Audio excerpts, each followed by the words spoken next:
a lot of people get into the business thinking that it's one thing, finding out real quickly what it's not. And that is, most people that get into real estate sales think that once they get their license, Dakota, that somehow magically their phone's going to start to ring, that people are going to just start calling them that want to buy and sell real estate.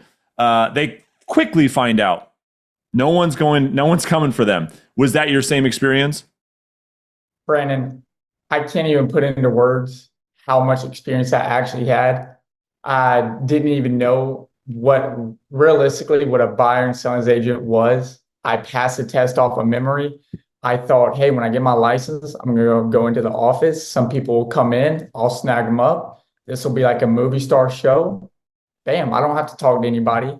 Um, no, I completely was under the water my first kind of week of real estate.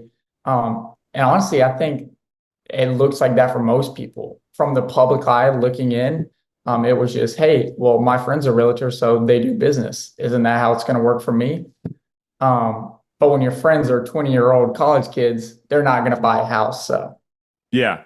So people didn't start knocking down your door when you got licensed, did they? unfortunately, no.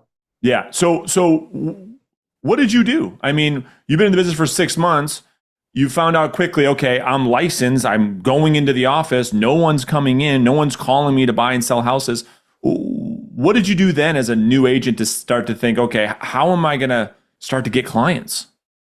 So I had a mentor and she told me, well, Dakota, start calling people. Again, I hadn't even watched your videos up to this point. So I looked up a video. I watched one of your videos for about 5 minutes. I went to Q Public, which is our search property search. And I just started calling random people in the neighborhood. No rhyme, no reason. I didn't know what circle prospecting was, but I'd call them. I'd say, hey, I don't know if you'd had any potential plans about moving in the future. If so, maybe I can tell you what your home is worth. The second number I ever called ended up being a buyer that was Mm. looking to buy. So I think I got lucky because it just worked for me right out of the get-go and I didn't have time to get discouraged. Um, but that's what I did. I just started calling random people with Yeah. zero experience. Well, you did get lucky because whoever that person was to tell you, hey, pick up the phone, call people, was probably the best advice you're ever going to get as a brand new agent. So 100%. that person deserves a lot of credit. Whoever that person is, shout out to you for Absolutely. being willing to tell a young new person in this business the truth, which is, dude, Yeah. you have to go out there and talk to people. And so luckily you ran into that person, which is awesome. Exactly. He would tell me actually he would lock me in his office and say, Dakota, you just sit here, you just call people.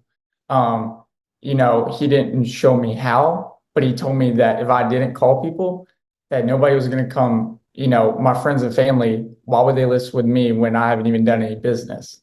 That's right. So Interesting. So then how did you and I start working together? Like tell them that story and then we could get into like what you're doing now to find success. yeah, I think I found you how most people do. They go on YouTube, watch some of your videos, and I mean, the way you teach is something that I haven't heard from anybody. And it was my style. I didn't want to be that salesperson that called and was just super pushy. I found your videos. I thought, heck, I don't have anybody else to learn from. And I just copy and pasted your videos to my daily life. And I mean, it overnight, I just saw results little by little. That's awesome.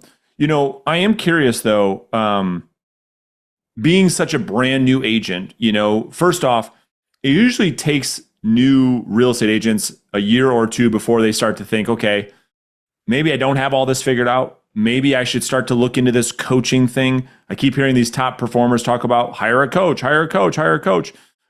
Most new agents think to themselves, well, geez, I can't invest that kind of money. I haven't even Yeah. sold a house yet. But you did. Like, what's the difference? How did you come to this realization that A, you needed help, and then B, you were willing to invest so much time, energy, money, resources into your learning process so early in your career? So, Brandon, I'll actually tell you, and you said it yourself.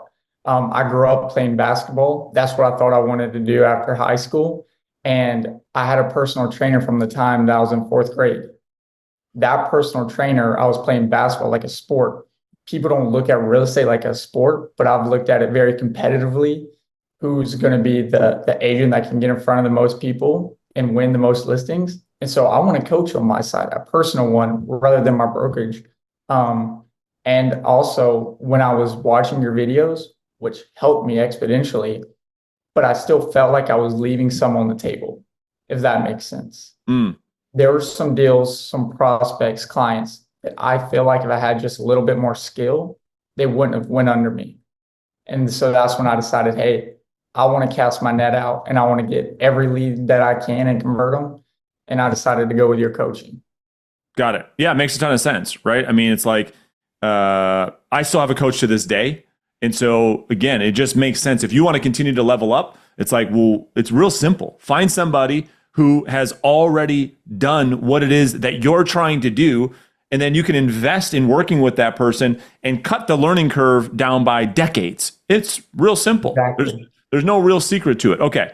So let's talk about what you've been learning, what you and I have been working on, some of the skills. We'll talk about lead generation. We'll break down what that all looks like. So first, when we started to kind of work together, you probably were nervous. You were a little excited, I would imagine. What was some of the first things that we had you do? So the first thing was the listing presentation, which I think a lot of realtors like myself get it backwards. Let me learn how to call and get really good, and which I did. I could go on a listing appointment every day if I wanted to. But then when I got to listing appointment, it was all out the window. I was just free balling it. That's right. And it actually made me more confident. Learning your listing presentation, I've now memorized it where I could essentially tell it to anybody, anywhere, any place. And so when I call, I know I already have it if I'm in front of them. Yeah, no doubt. And it makes a ton of sense, right? And I changed that a couple of years ago because it's like it only makes sense it doesn't really matter how you find yourself on listing appointments, just that you do. And so Exactly. if you're not confident in that listing appointment, or rather you don't have one, which is what most agents do, they go in there and they just wing it, right? They just totally wing it because they spend so much time on lead generation. Leads actually aren't the problem. Conversion's the problem. 100%.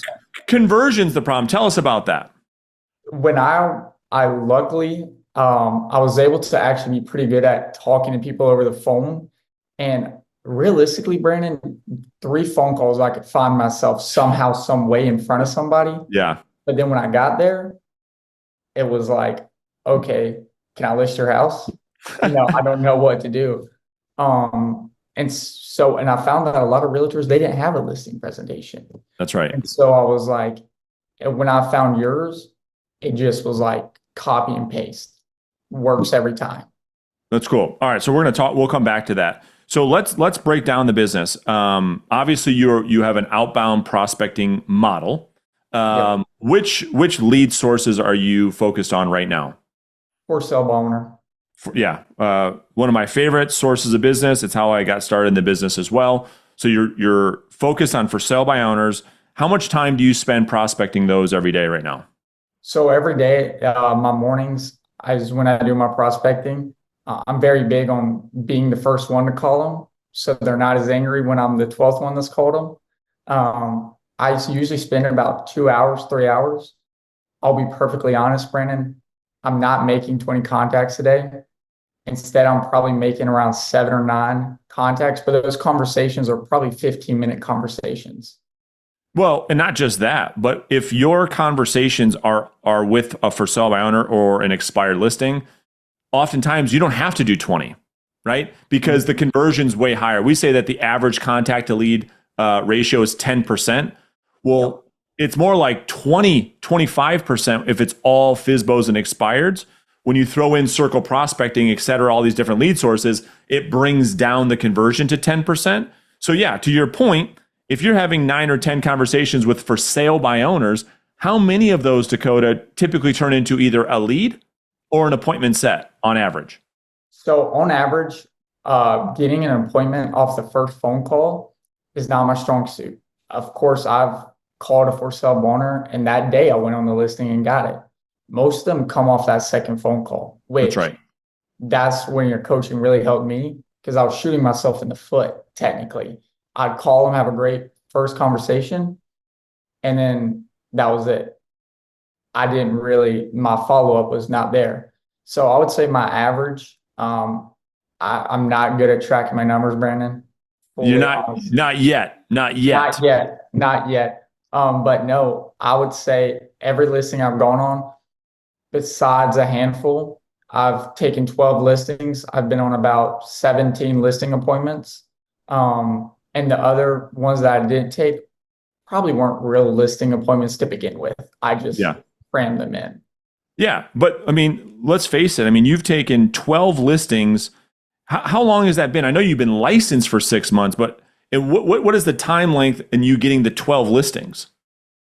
The 6 months I took last month, I took three, or technically the past 2 weeks, I've taken three FISBOs, all going on the appointment that day or followed up with them. Yeah. So That's great. And so obviously what you're saying is the importance of lead follow-up is extremely important because a lot of people have, I think what you're saying is like this all or nothing mindset is yep. they know they should be calling, they prospecting, so they call a for sale by owner, they have a good conversation, they don't set the appointment, and then they lose it. It falls through the cracks, and then they never get the appointment because they don't have a system for lead follow-up. And so you've really, really honed in on your lead follow-up because what you're saying is the vast majority of your listing appointments is coming out of lead follow-up, not lead generation.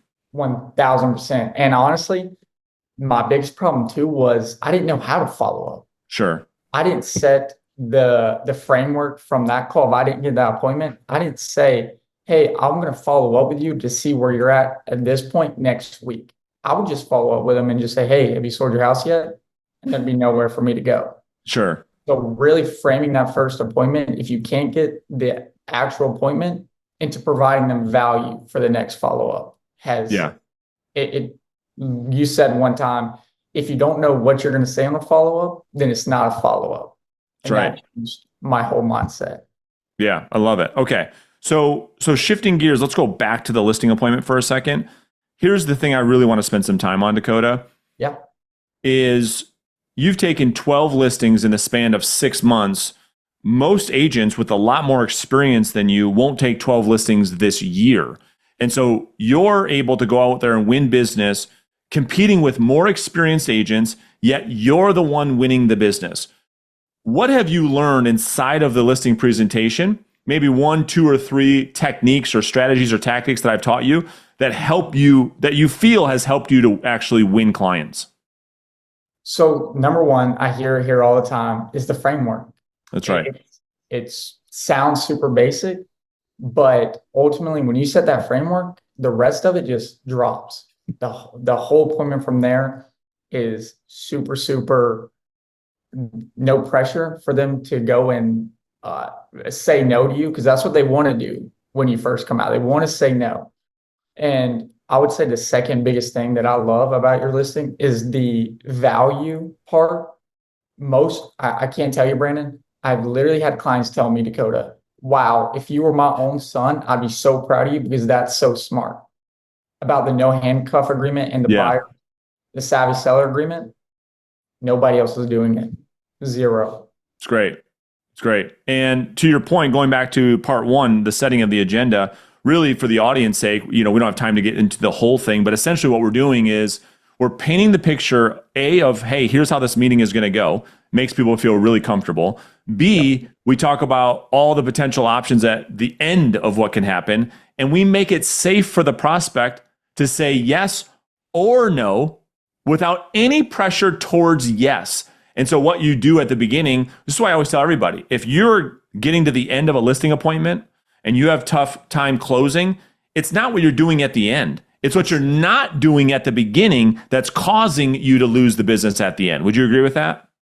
I would agree with that. And I'd even say that that's how the whole prospecting works. It's not the end result, it's what you do at the beginning with the follow-up, with the lead gen, what you say in the beginning and plan for the outcome is what you're going to get. So to the appointment, 100%. Yeah. Let me ask you this. You know, there's a lot of people, I mean, tens of thousands of people that get into this business. And most of them are receiving advice that's hurting them. Like, don't prospect, cold calling is dead. Don't call anybody. Just work your sphere of influence and do social media. This is the advice that most new agents are getting from their broker, from their board, from this coach or that coach. I want you to shoot the audience straight. Yeah. Is there any world in which you think you could have gotten 12 listings in your first 6 months had you not prospected? Had you done passive lead generation like social media or your sphere of influence? If I was famous. If I was a famous football player, musician, I probably could have found 12 people in my sphere to buy or sell with me. But fortunately, no way. Why do you think people fight that? Why do you think agents fight the idea? If I bring up the word prospect or pick up the phone and call somebody, that they immediately shut down and start to look for the path of least resistance? Why do you think there's such a hesitation towards doing what we know that works? Mm-hmm. So my biggest thing, and I struggle with this too, like every agent, I didn't want to be, even when you work your sphere of influence, technically you're prospecting them, right? Yeah. And you don't want to call your cousin and just talk about how can you give me business. Right. And so that was a struggle for me. I didn't want to be that salesperson that was calling their cousins and stuff like that every day, asking them to give me business. But technically, actually, if I didn't call them trying to help them, it would be a disservice to them. That's right. But when I flip my mindset, when I'm calling somebody, I'm trying to provide them a service rather than them give me something. Has made prospecting so much easier. And I think a lot of people are stuck in that mindset. It's a great point. I mean, you see things so clearly, Dakota. That's again why I want to have you on the show, because what you just said for the audience is most people look at the act of prospecting for what they can get from it, a selfish point of view. And so therefore it's like, I don't want to do that. I don't want to come across pushy and salesy. But what we know is that prospecting is a process of giving. It's a process of serving people. 100%. You can't say that you care a lot about your clients and you care a lot about the community and then not want to talk to them. It's counterintuitive. And so prospecting is the process of you going out there and initiating conversations with people that you can serve, such that, in your point, there's 12 human beings, there's 12 families, there's 12 property owners that had you not called them, who knows what would have happened? Maybe they wouldn't have sold. Maybe they would have ended up with a bad agent. We don't know. But the fact that you got over your own ego, your own insecurity, now you're able to be in a position where you can actually serve a client, which is what most people say why they got in this business. It's interesting, isn't it? It's very interesting because, like you mean exactly what you said. When you call, if you're not calling to give them something and you don't have something of value, then you really are just being another salesperson. Yeah. And it's easy to call somebody when you know you can help them. Yeah, exactly right. And so that whole mindset helps a lot. It's like, look at this as an act of, this is how I'm going to serve my community. Because if you have value to bring and you're not calling them, you're being pretty selfish. You're not helping them, and you certainly are helping yourself. All right. So for the new agent that is watching this, all right, maybe they're brand new licensed agents like you were 6 months ago. What advice would you give them to get them started, on the right path? Like, what would you tell them? 100% pick up the phone. Don't try so hard on trying to get all your eggs in one basket. Okay, I'm going to be a master at the scripts, which you should be, but I'm going to be my listing presentation. I'm going to have a design printed out, my resume. You're going to learn faster by calling, getting hung up on more than anything. I mean, I've learned so much calling and, being told no a million times and then using what you teach me and adapting that. That's the number one advice I can say. You almost have to fail your way to success, if that makes sense. Yeah, it's what I always tell you, right? The learning's in the doing. 100%. So just do it. That's Just pick it. up the phone. Yeah. And then last one for me. I mean, you have, and again, you can just shoot us straight. I mean, what's your experience been like so far with me as your coach? Is there any regrets there? No. I love the community. I love being able to go in there and maybe because in real estate, new stuff comes up every day that even the veterans, they don't have never experienced that. And so being in with a community of people that all think the same in the sense of how we want to help our clients and a new situation arises, hey, should I do this for this client or this or that? And having that community to give me advice has helped me so much. Yeah. I mean, because real estate can be lonely. You know what I mean? And One it's like, definitely can. yeah, a lot of agents in your own company or in your own market, they're not keen to help you because they look at you as maybe a competitor. And so now you're surrounded with 700 other listing agents all over the country who are open to helping you and giving you feedback and saying, dude, this is what works. This is what doesn't work. You know, try this, change that, et cetera, et cetera. So no, I think that makes a ton of sense. Exactly. And I would even say if I went right now, or most agents, if they go to the brokerage firm and you say, hey, this is the cold calling script that I use, they're probably going to say, no, why would you say that? Because they don't understand it. So having like-minded people, you can get better advice, if that makes sense at all. Yeah, no doubt. I mean, yeah, I mean, not to take anything away from these brokers, but No, most of them aren't where I think where a lot of agents want to be, you know, and that is to have a high thriving listing based business where they're making, you know, six or multiple six figures in income per year. You know what I mean? And so it's tough to take advice from somebody who hasn't done what it is that you want to do. I think that's what you're saying, to be fair. Is that right?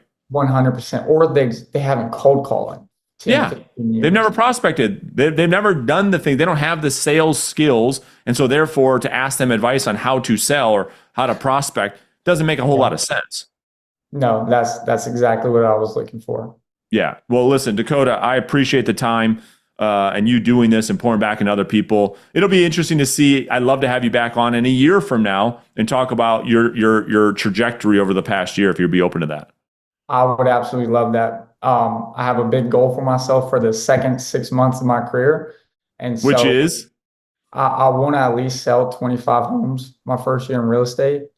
Um, 12, I'm halfway, or a little less than halfway, but that's my goal. So I'd love to get back on hopefully in a year